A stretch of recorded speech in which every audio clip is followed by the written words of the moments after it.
সকাল নামতেই দুঃসংবাদ। আলোচিত চিত্রনায়িকা পরিমণির প্রথম স্বামী ইসমাইল হোসেন জমাদ্দার আর নেই। শুক্রবার রাতে ঢাকা ভাঙ্গা মহাসড়কের শিবচরের পাঁচর এলাকায় মোটরসাইকেল দুর্ঘটনায় প্রাণ হারান ইসমাইল।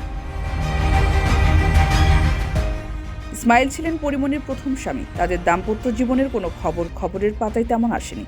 এর কারণ, পরিমণি তখনও নায়িকা হননি।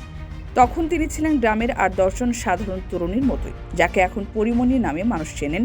আদতে তিনি তখন ছিলেন শামসুন নাহার স্মৃতি। ২০১০ সালে পারিবারিকভাবে পরিচিত থাকায় সম্পর্কে চাচাতো ভাই ইসমাইল হোসেন জমাদ্দারকে বিয়ে করেন পরিমণি। যদিও সে সংসার বেশি দিন টেকেনি। ২ বছরের মাথায় ২০১২ সালের এপ্রিলে ইসমাইলকে তালাক দেন। সময়ের ব্যবধানে পরিমণির পোশাক আশাক থেকে শুরু করে চেহারায় আসে নানান ভিন্নতা। ১৪ বছর আগের সেই পরিমণি ও এখনকার পরিমণির মাঝে যেন বিস্তর ফারাক। পরিমণি তার নানার বাড়িতে থেকে লেখাপড়া করার সময় ইসমাইল হোসেনের সঙ্গে বিয়ে হয়। জানা যাচ্ছে তিনি তার প্রথম স্বামী। যদিও বিবাহ বিচ্ছেদের পর ইসমাইল বা তার পরিবারের কোনো যোগাযোগ নেই বলেও জানা গেছে।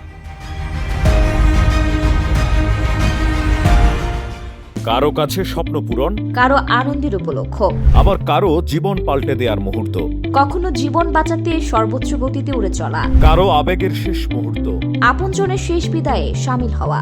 এমন সব ইচ্ছে পূরণে সর্বনিম্ন ভাড়ায় দ্রুতগতির বাহন প্রবাসীর হেলিকপ্টার। আপনার প্রয়োজনে যোগাযোগ করুন আমাদের হটলাইনে।